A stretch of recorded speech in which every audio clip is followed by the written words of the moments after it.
Hello, this is Alan Brooks, and welcome to another discovery in the Bible.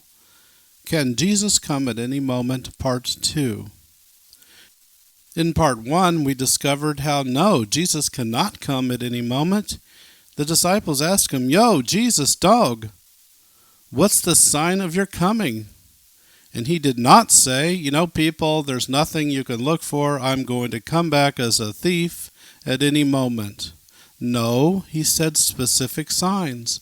The first big sign is when you see the Antichrist invade and set himself up as the Antichrist in the temple of God, called the abomination. Jesus said, when you see this, when you see those armies surrounding Jerusalem, flee, get out of town fast. Don't even get your stuff out your house, dog. Inner City Bible version. Why did Jesus say that? I think a lot of people just skip over that verse, the flee word there, but that's a big important word, flee. Why would Jesus say that? Because I believe Islam is the Antichrist religion, and Muslims hate the Jews, and they would kill even pregnant women, which is why Jesus said, woe to those who are pregnant in those days. If you're fleeing when you're pregnant, pray that your flight may not be in winter. And so that's the starting event of the last 3.5 years of time, which in my last teaching, part 1, I prove that these events have to happen before Jesus Christ can come back. As Paul said in 2 Thessalonians 2, the people were worried that they missed the second coming of Christ. And he said, no, you can't miss it. For concerning the coming and our being gathered together with him, that day cannot happen unless you see an apostasy or a falling away and the Antichrist revealed, which is exactly what Jesus said in Matthew 24:15. He said, when you see the Antichrist in the temple or the abomination spoken of by Daniel, flee, get out of town. So you can see how Jesus and Paul had the same message, that I can't come back. Jesus can't come back until the Antichrist is revealed. It's pretty clear. But a lot of you say, hey, Alan, what about where Jesus said, I'm coming like a thief? Doesn't that mean like a thief could come any time? He could come at any time? Well, it seems like it, doesn't it? But in point of fact, there's probably a little known verse you've never heard about. Revelation 16:15. Just as Armageddon is about to happen, Jesus said, hey, watch, keep your clothes clean, for I'm coming like a thief. Then the next verse says, he gathered the kings of the earth together for the battle of Armageddon. And that's the real consistent story of the Bible, that Jesus comes like a thief right at the battle of Armageddon. In fact, the whole Bible says this many, many times, that as Armageddon, that's what Armageddon is, the kings of the earth gathering to fight Jesus as he comes back in the air. So in part 1, I said there's a sequence of events according to Jesus and Daniel and Paul that has to happen before he can come back. And it starts with an event, the abomination, when these Muslim armies surround Jerusalem and cause Israel to flee. And as I said in part 1, Revelation 12:14 says, they flee with 2 wings of a great eagle, which could mean the United States airlifts the people of Israel out of harm's way as the Muslim hordes sweep over that nation. Now, what's remarkable about this thought is that what's the problem in the world today? Muslims want to destroy Israel. They want to invade her. They want to kill every last man, woman, and child in Israel. And even now the Palestinians are knifing Israelis and shucking rockets over at them. So is that a surprise that the Bible would predict that Jesus would predict that Daniel would predict that? No. In fact, I found that the entire Bible is one repeating prophecy about one thing, the last 3.5 years of time before Jesus Christ comes back. In my last teaching, part 1, I pointed out how if you had a prophetic book about World War II, and you would look for an event to start World War II for the United States, and that would be Pearl Harbor. And it would end with Hiroshima, and it would last 3.5 years. That would be your framework for the war. By the same token, the Bible has a framework for the end of time. It starts with an event I call the flee event. It's when Israel, a sort of a peaceful Israel, is invaded by the Antichrist and his armies, and that causes Israel to flee. Then we know, according to many scriptures, that the Antichrist rules for 42 months or 3.5 years, persecutes the saints, and causes much of the world to receive 666 on the right hand or forehead. And I don't know if you know this, but Islam is very much into the 666 aspect of all this. You see, when John wrote in the book of Revelation, the mark of the beast would be 666 in the Greek. It's amazing how it looks exactly like the Basmala, which is in the name of Allah in Arabic. Now, could that be a clue? Of course it is. Yes, Islam is the religion of the Antichrist, and that is exactly what the Bible predicts, that a northern Muslim force led by Iran and other nations will sweep through the Middle East and invade Saudi Arabia, and then in a surprise invade Israel, a peaceful Israel who's not really expecting it. And why wouldn't they be expecting it, Alan? Well, one can see how this is shaping up even now. We see ISIS, Sunni Muslims, have taken over Iraq. Saudi Arabia is Sunni Muslims, and Shia Muslims hate the Sunnis. It's like Catholics and Protestants. They hate each other.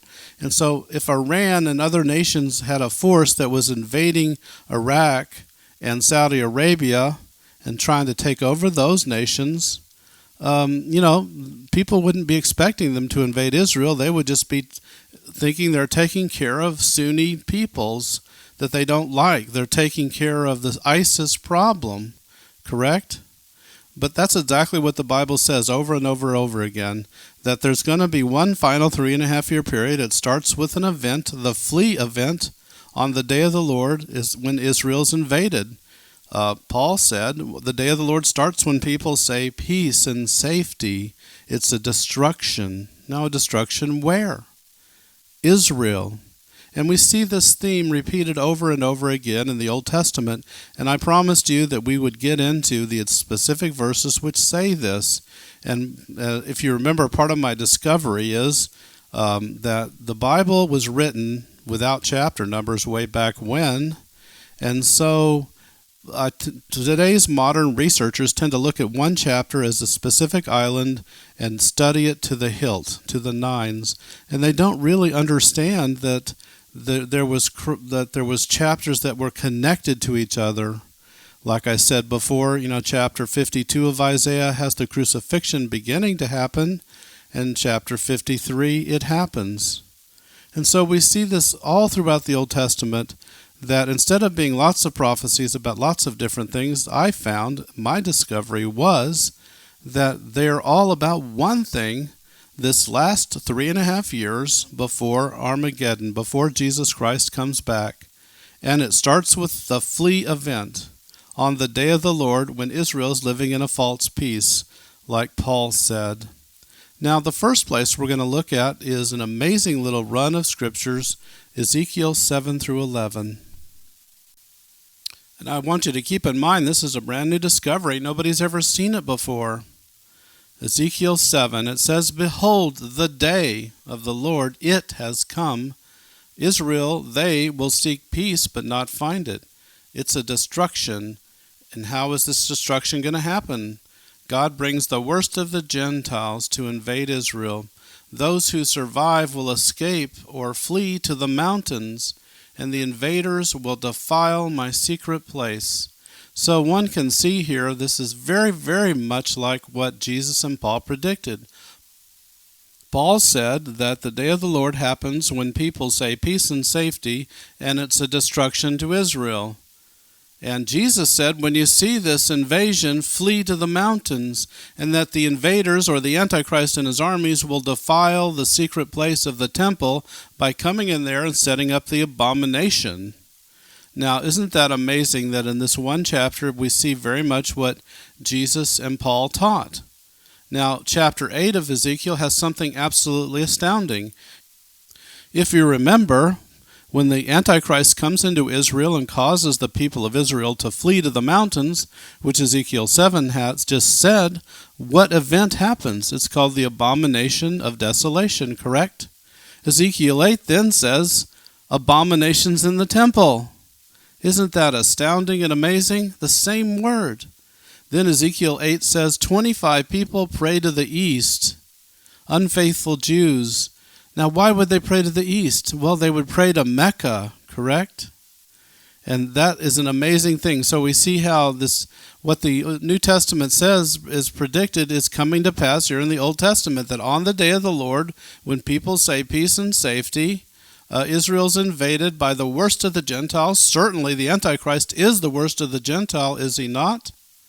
And he will invade the secret place and defile it. Then he will set up the abomination, and if he's Islamic, as I predict, those people would pray to the east 5 times a day. Now, isn't that stunning? And so, if this event starts the last 3.5 years, what would we expect to happen next? Well, at the end of the last 3.5 years, as God's wrath is about to fall, we would expect the Jews, the 144,000 Jews, to be marked on their foreheads. And lo and behold, what does Ezekiel 9 say? It says, put a mark on the foreheads of the faithful Jews. God says to the angels, slay all those who do not have that mark. That's exactly what John said in the New Testament. He said, as the wrath of God is about to fall, put a mark on the foreheads of the 144,000 Jews. Now then Ezekiel 10 and 11 says, the glory of God departs from the temple of heaven in heaven, and then the glory of God stands on a mountain to the east of Jerusalem. Now that's stunning. The glory of God is obviously Jesus, and like Zechariah 14 says, his feet will stand on the Mount of Olives, which is why the scripture says, how beautiful are the feet of those who stand on the mountains. It's a picture of when Jesus Christ comes back with his church, they're going to come stand on the mountains. So we can see in Ezekiel 7 through 11 an amazing picture of what is going to happen. Jesus and Paul said in 1 Thessalonians 5 and Matthew 24, during a peace, the day of the Lord will happen, and it's a destruction. And Jesus warned the people of Israel to flee from that destruction. And then Jesus said, what's going to happen next? The abomination. And then 42 months later, the Lord Jesus Christ comes back. Ezekiel 7 through 11 has this exact pattern of events. Peace, a Gentile invader causes a destruction on the day, flee to the mountains, the abomination in the temple, the faithful Jews are marked on their foreheads to protect them from the wrath. Then the Lord Jesus Christ comes back and stands on a mountain east of Jerusalem. Now, isn't that stunning information? It's never been seen before. This is a new discovery, how Ezekiel 7 through 11 has a secret message about the end of time. It's this last 3.5 years, and we see this message repeated over and over and over again in the Old Testament. We see, in fact, peace on the day Israel's invaded from the north by northern Muslim armies, and they're destroyed or desolated, and then the Lord comes back. Now, not mentioned every time is this 42 months where the Antichrist rules from Israel, but hey, we know it's going to happen, so we just need to put that in there every time we see that sequence of events. And that's what I did, okay? And let's go to another example that's stunning. Ezekiel 12 through 17, it repeats the same exact prophecy we just read, which verifies my discovery in my book called The Loop, available on Amazon.com by Alan Brooks, A-L-A-N, Brooks. That the loop, the whole premise of the loop is that the Bible, over several chapters, makes a prediction, like we just saw, and then it repeats that prediction. So let's look at Ezekiel 12 through 17 and how it repeats that exact prediction we just saw. Ezekiel 12, this vision is for times really far off. Israel will be a rebellious nation. Ezekiel 13, false prophets say peace. And then Ezekiel 14, 15, and 16, there's judgments upon Jerusalem, sword and famine. The Lord will give up the inhabitants of Jerusalem. It will be desolate. Again, Jesus said it's the abomination that causes desolation. Jerusalem, your lovers will burn you and leave you stripped naked. Then Ezekiel 17, from the highest branch a twig is placed on a high mountain. Isn't this amazing? We just saw in Ezekiel 7 through 11 how during peace on the day Israel will be invaded from the north. And here we see in Ezekiel 12 through 17 the same thing. Israel will be invaded during peace. Her lovers will burn her. And then from the highest branch, a twig is placed on a high mountain. We saw in Ezekiel 11 how Jesus, the glory of God, comes back and stands on a high mountain. Ezekiel 17, from the highest branch, a twig is placed on a high mountain. Now, Jesus is called the branch in many places in the Bible, and especially in Isaiah. So we can see how this loop is started and ended again. Like Pearl Harbor started World War II, and it lasted 42 months, and it ended with Hiroshima. Here we see in Ezekiel 7 through 11, during peace, on the day Israel's invaded from the north, and a Gentile invader will go and defile the secret place and set up the abomination.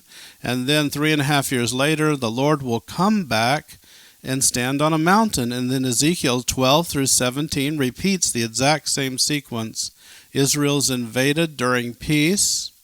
And then when the Lord comes back, he stands on a high mountain. Now, isn't that stunning?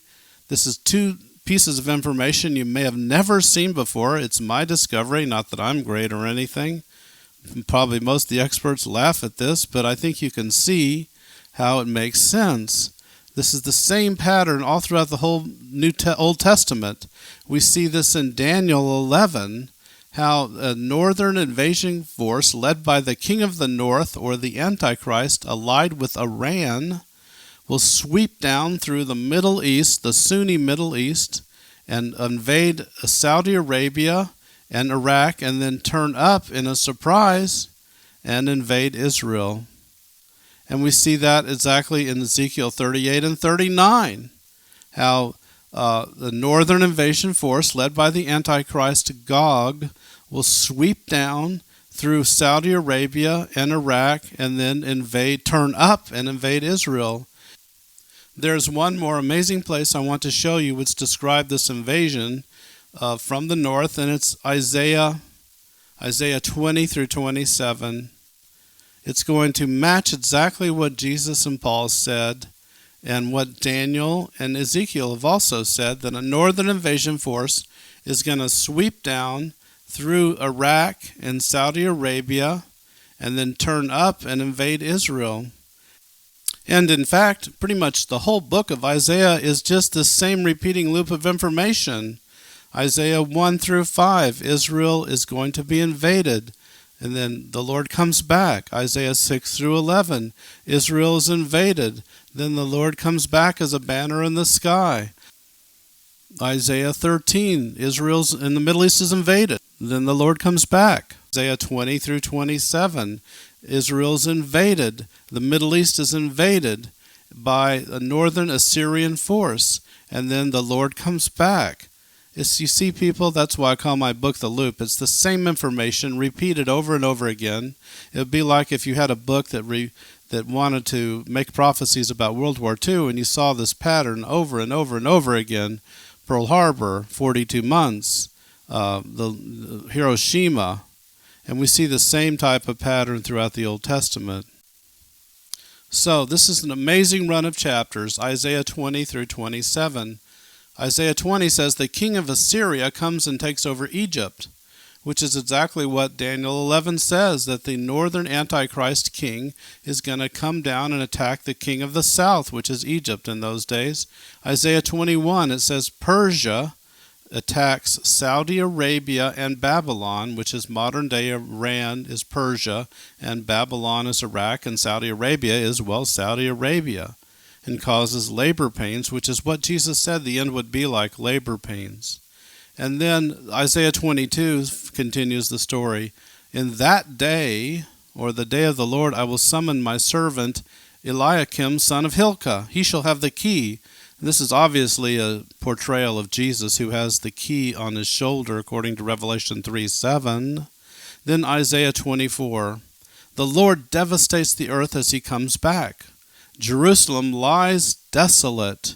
Remember I said that the Antichrist armies will desolate Jerusalem? That's why. And its gate will be battered. Why will its gate be battered? Because Jesus comes through that eastern gate that's been sealed. Then it says the sun, moon, and stars are darkened. The Lord will reign from Mount Zion. That's exactly the picture of the end, as Jesus said in Matthew 24. The sun, moon, and stars will be darkened. The Lord will come back, and the Lord will start the millennium at that time. And then Isaiah 25 through 27 say something absolutely stunning. You've probably never heard it before. On that mountain, death will be swallowed up forever. The dead rise. A trumpet sounds. The people of God are gathered up one by one from all around the globe. Then they are told, go to your rooms and wait a little bit until my wrath passes by. Now, isn't that stunning? So can you see the picture here? Just like Matthew 24, the trumpet sounds, the sun, moon, and stars are darkened, the Lord comes back in the air, and then the dead rise, and the living saints are gathered from all over the world to meet the Lord in the air, and then they're said, hey, psst, while the wrath of God is going on, go to your rooms and wait a little bit. That makes sense. Now, hey, this is going to happen in this way. If there's a pre-tribulation rapture 7 years before, then I'm all for it.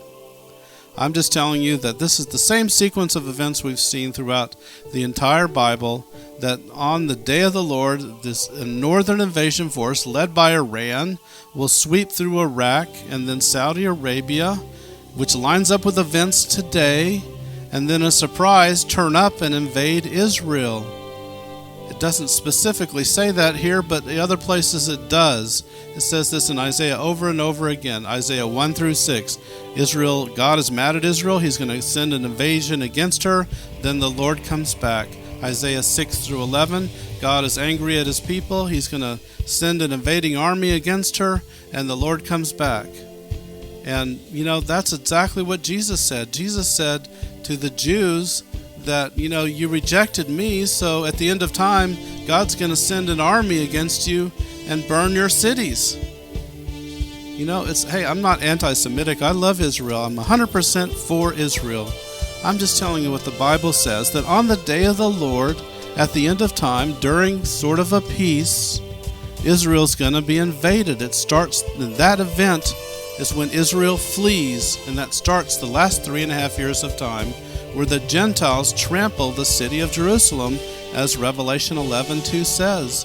And at that time, the Antichrist is going to rule much of the world, or much of the Muslim world, and cause everybody to receive the mark of the beast, 666. He's going to go into the temple and set up the abomination and proclaim himself God. He's going to last as some sort of ruler for 3.5 years, which is, amazingly enough, exactly what the Muslims want today. They want to invade Israel, they want to invade Jerusalem, and they want to take it over to be part of their Muslim caliphate. Now, isn't that stunning and amazing how the Bible repeats the same thing that the Muslims actually want today? And the Bible says, the Antichrist will cut off the heads of Christians and persecute them and hate them. And this calls for the patience of the saints, for you're gonna be killed. Well, Muslims do exactly that, people. They cut off the heads of the saints. They kill them. They persecute them. Can he come back like a thief at any time? No. In Revelation it says he comes back like a thief at Armageddon. In Isaiah here it says that after all these invasions take place, after that, the Lord comes back with the sun, moon, and stars being darkened, and after that, a trumpet calls, and the rapture happens, and the resurrection happens, which is what Paul said. He said, the dead rise first. Then we who are alive shall meet the Lord in the air. Now, hey, if there's another rapture 7 years before, great, I'm all for it. But we just need to be ready for this final sequence of events that starts with an event, the flee event, when Israel's invaded from the north by a Shia Muslim invasion force led by the Antichrist. Once you see that, Jesus said, that's the beginning of the end, and the end will come like a flood, like a thief. And this whole time frame will last 3.5 years, the last 3.5 years. And Jesus come like a thief at any moment? No, he cannot. He comes like a thief at Armageddon as all these signs are beginning to take place. That's what Jesus said in Luke. He said, when you see all these signs, look up, for your redemption draws nigh. He didn't say, I'm coming, there's nothing you can look for, I'm coming at any moment. That's a false teaching, people. And it's exactly what Paul warned about earlier. The people said, hey, Paul, did we miss it? Did we miss the return of Christ? And he goes, no, you can't miss it unless you see a great apostasy, as in Islam, which is an apostasy. Unless you see that and the Antichrist revealed, no, you haven't missed it. He said, concerning the coming of the Lord and our being gathered together with him, which is the rapture, unless you see the apostasy and the Antichrist revealed, you haven't missed it. That's exactly what Paul said. So in the same way today, people, we won't miss it either. We're going to be ready for that last 3.5 years, which starts with the flea event. If you want more information and to see all these loops, you can get on Kindle and Amazon The Loop by Alan Brooks.